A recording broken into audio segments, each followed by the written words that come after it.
ನಮಸ್ಕಾರ, ನಿಮ್ಮೆಲ್ಲರಿಗೂ ರೇಖಾಸ್ ಕುಕ್ಕೋಸ್ಗೆ ಸ್ವಾಗತ. ನಾನಿವತ್ತು ನಿಮಗೆ ಒಂದು ಆಂಧ್ರ ಶೈಲಿಯ ಪುಳಿಹೋರ ಮಾಡೋದು ಹೇಗೆ ಅಂತ ಹೇಳ್ತೀನಿ. ಇದು ನಮ್ಮ ಕಡೆ ಎಲ್ಲ ಪುಳಿಯೋಗರೆ ಅಂತಾರೆ, ಅಥವಾ ತಮಿಳ್ನಾಡಲ್ಲಿ ಇದಕ್ಕೆ ಪುಳಿಯೋಧರೈ ಅಂತಾರೆ. ಇದನ್ನು ಟೆಂಪಲಲ್ಲಿ ಅಂದರೆ ದೇವಸ್ಥಾನಗಳಲ್ಲಿ ಯಾವ ಥರ ಮಾಡ್ತಾರೆ, ಎಕ್ಸಾಕ್ಟ್ಲಿ ನಿಮಗೆ ದೇವಸ್ಥಾನದಲ್ಲಿ ಏನು ತಿಂತಿರಲ್ಲ ಅದೇ ಟೇಸ್ಟ್ ನಿಮಗೆ ಬರುತ್ತೆ. ತಿಂದು ನೋಡಿದ್ರೆ ತುಂಬಾ ಟೇಸ್ಟಿಯಾಗಿರುತ್ತೆ. ಇದನ್ನು ಮಾಡೋದು ಹೇಗೆ ಅಂತ ನೋಡಿ ಬನ್ನಿ. ಇದಕ್ಕೆ ನಾನು 1 ಕಪ್ಪು ರೈಸ್ ತೊಗೋತಾ ಇದ್ದೀನಿ. ಇದು ಸೋನಾ ಮಸೂರಿ ರೈಸ್, ರಾ ರೈಸು. ಇದನ್ನು ಚೆನ್ನಾಗಿ ವಾಶ್ ಮಾಡಿಕೊಂಡು 2-3 ಸತಿ ನಂತರ ನಾನು ಇದಕ್ಕೆ 2 ಕಪ್ ನೀರು ಹಾಕ್ತಾಯಿದ್ದೀನಿ. 1 ಕಪ್ಪಿಗೆ 2 ಕಪ್ ಹಾಕ್ತೀನಿ. ಇದು ಕರೆಕ್ಟಾಗಿ ಅನ್ನನೂ ಆಗುತ್ತೆ, ಅನ್ನನೂ ಸರಿಯಾಗಿ ಆಗುತ್ತೆ. ಅದ್ರ ಜೊತೆಗೆ ಇದು ಬಹಳ ಸಾಫ್ಟಾಗಿ ಕೂಡ ಇರೋದಿಲ್ಲ. ನಾನು 2-3 ವಿಷಲ್ ನೀವು ಮಾಡ್ಕೋಬೋದು. ಇದು ಅದು ಬಹಳ ಮುದ್ದೆಯಾಗಿ ಆಗಬಾರ್ದು ಅಷ್ಟೇ ಹೊರತು ಕರೆಕ್ಟಾಗಿ ಅನ್ನ ಬೆಂದಿರಬೇಕಷ್ಟೇ. ಇದಾದ ನಂತರ ನಾನು ಇದಕ್ಕೆ ಮಸಾಲ ಮಾಡ್ಕೊತಾಯಿದ್ದೀನಿ. ಈ ಮಸಾಲ ನಾನು 1 ಟೈಮ್ ಮಸಾಲ ಮಾಡ್ಕೊತಾ ಇರೋದು, ಅಂದರೆ ಇದು 1 ಸರಿ ಯೂಸಿಗೆ 1 ಕಪ್ ರೈಸ್ ಯೂಸಿಗೆ ಮಾಡ್ಕೊತಾರೆ ಮಸಾಲ. ಇದು 1 ಸ್ಪೂನು ಕಡಲೆಬೇಳೆ, 1 ಸ್ಪೂನ್ ಉದ್ದಿನಬೇಳೆ, ಅದಾದ ನಂತರ ಒಂದು ಅರ್ಧ ಸ್ಪೂನಷ್ಟು ಮೆಂತ್ಯ ಹಾಕ್ಕೋತೀನಿ. ಇದನ್ನು ಹುರ್ಕೋತಾ ಹೋಗೋಣಂತೆ ನಾವು. ಇದನ್ನು ಹುರಿತಾನೆ ಸಾಮಾನು ಹಾಕೋತಾ ಹೋಗಬೇಕು. ಇದಾದ ನಂತರ ನಾನು ಇದಕ್ಕೆ ಕೊತ್ತಂಬರಿ ಕಾಳು ಹಾಕ್ಕೊಂಡಿದ್ದೀನಿ, 1 ದೊಡ್ಡ ಸ್ಪೂನು. ಅದಾದ ನಂತರ ಒಣಮೆಣ್ಸಿನ್ಕಾಯಿ ಹಾಕ್ಕೊಳ್ಳೋಣಂತೆ, ಒಂದು 4 ಹಾಕ್ಕೊಂಡಿದ್ದೀನಿ. ಇದು ಕರೆಕ್ಟ್ ಆಗುತ್ತೆ ಖಾರಕ್ಕೆ. ನಿಮಗೆ ಬೇಕಂದ್ರೆ ಸ್ವಲ್ಪ ಜಾಸ್ತಿ ಹಾಕ್ಕೋಬೋದು. ಇದನ್ನು ಹಾಕ್ಕೊಂಡು ನಾವು ಹುರಿತಾ ಹೋಗೋಣ. ಇದು ಕ್ರಿಸ್ಪಿಯಾಗಿ ಆಗಬೇಕು. ಒಣಮೆಣ್ಸಿನ್ಕಾಯಿ ಮುರಿದ್ರೆ ಮುರಿಬೇಕು, ಅದು ಆ ಥರ ಇರಬೇಕು. ಈಗ ಇದಕ್ಕೆ ನಾನು ಇನ್ನೇನು ಮುಗೀತಾ ಬಂತು, 1 ನಿಮಿಷ ಇದೆ ಅನ್ಬೇಕಾದ್ರೆ ನಾನು ಇದಕ್ಕೆ ಎಳ್ಳು ಹಾಕ್ಕೋತೀನಿ. ನೋಡಿ, ಎಳ್ಳಾಗಲೇ ಸಿಡಿಯೋಕ್ಕೆ ಶುರು ಆಗ್ತಾಯಿದೆ ಎಲ್ಲ ಕಡೆ. ಜಸ್ಟ್ 1 ನಿಮಿಷದಲ್ಲಿ ಸಿಡಿಯುತ್ತೆ, ಯಾಕಂದರೆ ಇವೆಲ್ಲ ಪ್ಯಾನೆಲ್ಲ ಬಿಸಿ ಇರುತ್ತಲ್ಲ, ಬೇಗ ಸಿಡಿದ್ಬಿಡುತ್ತೆ. ಇದಾದ ನಂತರ ನಾನು ಇನ್ನೇನು ಆಫ್ ಮಾಡೋ ಟೈಮಲ್ಲಿ, ಜಸ್ಟ್ ಆಫ್ ಮಾಡಬೇಕು ಅನ್ನೋ ಟೈಮಲ್ಲಿ ನಾನು ಒಂದು ಅರ್ಧ ಸ್ಪೂನಷ್ಟು ಹಿಂಗೆ ಹಾಕ್ಕೊಂಡಿದ್ದೀನಿ. ಈ ಬೆಣ್ಣೆ ಹಿಂಗು ಅಂತ ಸಿಗುತ್ತೆ, ಅದು ಸಿಕ್ಕರೆ ಅದನ್ನು ಹಾಕ್ಕೊಳ್ಳಿ, ತುಂಬ ಟೇಸ್ಟ್ ಬರುತ್ತೆ. ಅದು ನನ್ನ ಹತ್ರ ಇಲ್ಲ ಅಂತ ಈ ಪೌಡರ್ ಹಾಕ್ಕೊಂಡಿದ್ದೀನಿ. ಈಗ ನಾನು ನೋಡಿ, ಇದು ಒಂದು ಮೀಡಿಯಮ್ ಸೈಜ್ ಲೆಮನ್ ತೊಗೊಂಡಿದ್ದೀನಿ.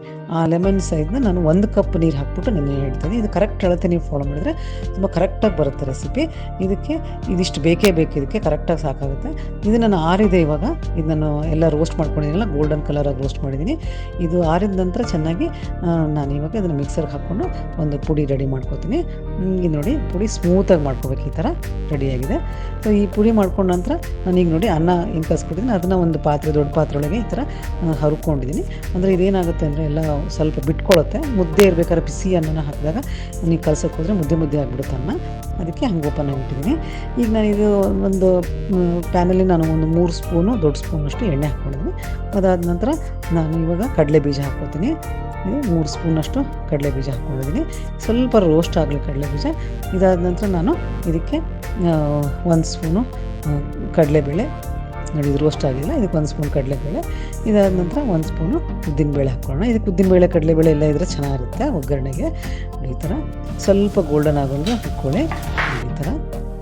ಇದಾದ ನಂತರ ನಾನೀಗ ಇದಕ್ಕೆ ಈಗ ಕರಿಬೇವನ್ನ ಹಾಕ್ತಾಯಿದ್ದೀನಿ, ಒಂದು ಸ್ವಲ್ಪ ಕರಿಬೇವು. ಇದಾದ ನಂತರ ನಾನು ಹಸಿಮೆಣ್ಸಿನ್ಕಾಯಿನ ಹೆಚ್ಚಿಟ್ಕೊಂಡಿದ್ದೀನಿ, ಒಂದು 4 ಹಾಕ್ತಾಯಿದ್ದೀನಿ. ನಿಮಗೆ ಬೇಕಿದ್ರೆ ನೀವು ಜಾಸ್ತಿನೂ ಹಾಕ್ಕೋಬೋದು. ಈಗ ಹಿಂಗೆ ಹಾಕ್ಕೊಳ್ಳೋಣಂತೆ, ಇದಕ್ಕೊಂದು 1/4 ಸ್ಪೂನಷ್ಟು. ನಾವು ಅಲ್ಲಿ ಆಗ್ಲೇ ಹಿಂಗೆ ಹಾಕಿದ್ದೀವಿ, ಹಿಂಗೂ ಸ್ವಲ್ಪ ಹಾಕ್ಕೊಳ್ಳೋಣಂತೆ, ತುಂಬ ರುಚಿ ಇರುತ್ತೆ. ಇದು ಎಕ್ಸಾಕ್ಟ್ಲಿ ಟೆಂಪಲಲ್ಲಿ ತಿಂದಂಗೆ ನಿಮ್ಗಾಗುತ್ತೆ. ನಾನು 1 ಕಪ್ಪು ಟ್ಯಾಮರಿಂಡ್ ವಾಟರ್, ಅಂದರೆ ಹುಣಸೆಹಣ್ಣು ನೀರು ಹಾಕಿಟ್ಟಿದ್ನಲ್ಲ, ಅದು 1 ಕಪ್ ಎಕ್ಸಾಕ್ಟ್ಲಿ ಹಾಕ್ತಾಯಿದ್ದೀನಿ. ಅದನ್ನು ಕುದ್ದು ಅರ್ಧ ಕಪ್ ಬಂದಿದೆ. ಈಗ ಅದಕ್ಕೆ ಒಂದು 2 ಸ್ಪೂನು ನಾನು ಬೆಲ್ಲ ಹಾಕ್ತಾಯಿದ್ದೀನಿ. ನೋಡಿ, 2 ಸ್ಪೂನ್ ಬೆಲ್ಲ ಹಾಕ್ತಾಯಿದ್ದೀನಿ. ಆಮೇಲೆ ಈ ಮಸಾಲ ಹಾಕ್ತಾಯಿದ್ದೀನಿ. ಈ ಮಸಾಲಾನ ಸುಮ್ಮನೆ ಮಿಕ್ಸ್ ಮಾಡ್ಕೋಬೇಕಷ್ಟೇ, ಇದೇನು ಕುದಿಸ್ಬೇಕು ಅಂತ ಏನಿಲ್ಲ. ಸುಮ್ಮನೆ ಮಿಕ್ಸ್ ಮಾಡ್ಕೊಳಕ್ಕೆ, ಅಂದರೆ ಅನ್ನಕ್ಕೆ ಕಲ್ಸೋಕ್ಕೆ ಚೆನ್ನಾಗಾಗುತ್ತೆ ಅಂತ ನಾನು ಮಿಕ್ಸ್ ಮಾಡ್ಕೊಂಡಿದ್ದೀನಿ ಅಷ್ಟೇ. ಇದಾದ ನಂತರ ನಾನು ಈಗ ನೋಡಿ, ಈಗ ಅಕ್ಕಿ ಏನು ರೆಡಿ ಮಾಡ್ಕೊಂಡಿದ್ದೆ, ಅನ್ನ ಏನು ರೆಡಿ ಮಾಡ್ಕೊಂಡಿದ್ದೀನಿ, ಅದನ್ನೆಲ್ಲ ಇದಕ್ಕೆ ಮಿಕ್ಸ್ ಮಾಡ್ಕೊತಾ ಇದ್ದೀನಿ. ನಿಧಾನಕ್ಕೆ ಮಿಕ್ಸ್ ಮಾಡ್ಕೋಬೇಕು, ಇಲ್ಲಾಂದರೆ ಎಲ್ಲನೂ ಮುದ್ದೆ ಆಗೋ ಚಾನ್ಸ್ ಇರುತ್ತೆ ಅನ್ನ. ಅದರಿಂದ ಇದಕ್ಕೊಂದು ಸ್ವಲ್ಪ ಉಪ್ಪು, ಕೊತ್ತಂಬರಿ ಹಾಕ್ಕೊಂಡು ಕಲಿಸ್ಕೊಳ್ಳಿ ಚೆನ್ನಾಗಿ. ಎಲ್ಲ ಚೆನ್ನಾಗಿ ಕಲ್ತ್ಕೋಬೇಕು. ಈ ದೇವಸ್ಥಾನದಲ್ಲಿ ಕೊಡ್ತಾರೆ, ತುಂಬಾ ಟೇಸ್ಟಿಯಾಗಿರುತ್ತೆ. ನಮಗೆ ಮತ್ತಷ್ಟು ತಿನ್ನಬೇಕು ಅಂತ ಅನಿಸ್ತಾ ಇರುತ್ತೆ. ಈ ಥರದ್ದು ನೀವು ಮನೆಯಲ್ಲೇ ಮಾಡಿಕೊಂಡ್ರೆ ಈ ಥರ ಮಾಡಿಕೊಂಡು ಕೆಲವರು ತಿಂಡಿಗೆ ತಿಂತಾರೆ, ಕೆಲವರು ಮಧ್ಯಾಹ್ನ ಲಂಚ್ಗೆ ತಿನ್ಬೋದು. ತುಂಬ ಟೇಸ್ಟಿಯಾಗಿರುತ್ತೆ. ನೋಡಿ, ಕರೆಕ್ಟಾಗಿದೆ ಹದವಾಗಿದ್ದು. ನೋಡಿ, ಈ ಥರ ಇದು ಏನಾಗಬೇಕಂದ್ರೆ ಈಗ ಎಲ್ಲದಕ್ಕೂ ಹತ್ಕೋಬೇಕು ಚೆನ್ನಾಗಿ ಮಸಾಲ. ಹಾಗಂತ ಹೇಳ್ಬಿಟ್ಟು ಇದು ಬಹಳ ಡ್ರೈ ಆಗಿರಬಾರ್ದು. ನೋಡಿ, ಸ್ವಲ್ಪ ಈ ಥರ ಸ್ವಲ್ಪ ಈ ಥರ ಜೊತೆಗೆ ಸೇರಿಕೊಂಡ್ರು ಹಂಗಿರ್ಬೇಕು ಕನ್ಸಿಸ್ಟೆನ್ಸಿ. ತುಂಬ ಡ್ರೈ ಆಗಿದ್ರೂ ಟೇಸ್ಟ್ ಬರಲ್ಲ. ನೋಡಿ, ಈ ಥರ ಚೆನ್ನಾಗಿದೆ, ತುಂಬ ಕರೆಕ್ಟಾಗಿದೆ ಕನ್ಸಿಸ್ಟೆನ್ಸಿ. ನೋಡಿರಲ್ಲ, ನೋಡಿ ಎಷ್ಟು ಕರೆಕ್ಟಾಗಿ ಬಂದಿದೆ ಅಂತ. ತುಂಬ ಟೇಸ್ಟಿಯಾಗಿ ಕೂಡ ಇದೆ. ಇದ್ರದ್ದು ನಾವೇನು ಮಸಾಲ ಮಾಡಿ ಕೂತಿದ್ದೀವಲ್ಲ ಅದ್ರದ್ದು ಘಮ ತುಂಬ ಚೆನ್ನಾಗಿದೆ. ನೋಡಿ ಎಷ್ಟು ಚೆನ್ನಾಗಿದೆ ನೋಡಿರಲ್ಲ. ಈ ಥರ ರೆಸಿಪಿನ ಮಾಡ್ಕೊಂಡು ನೋಡಿ. ಆಮೇಲೆ ನನ್ನ ಚಾನಲ್ಗೆ ಸಬ್ಸ್ಕ್ರೈಬ್ ಮಾಡ್ಕೊಂಡಿಲ್ಲ ಅಂದರೆ ಮಾಡ್ಕೊಳ್ಳಿ. ತುಂಬ ಧನ್ಯವಾದಗಳು. Thank you very much.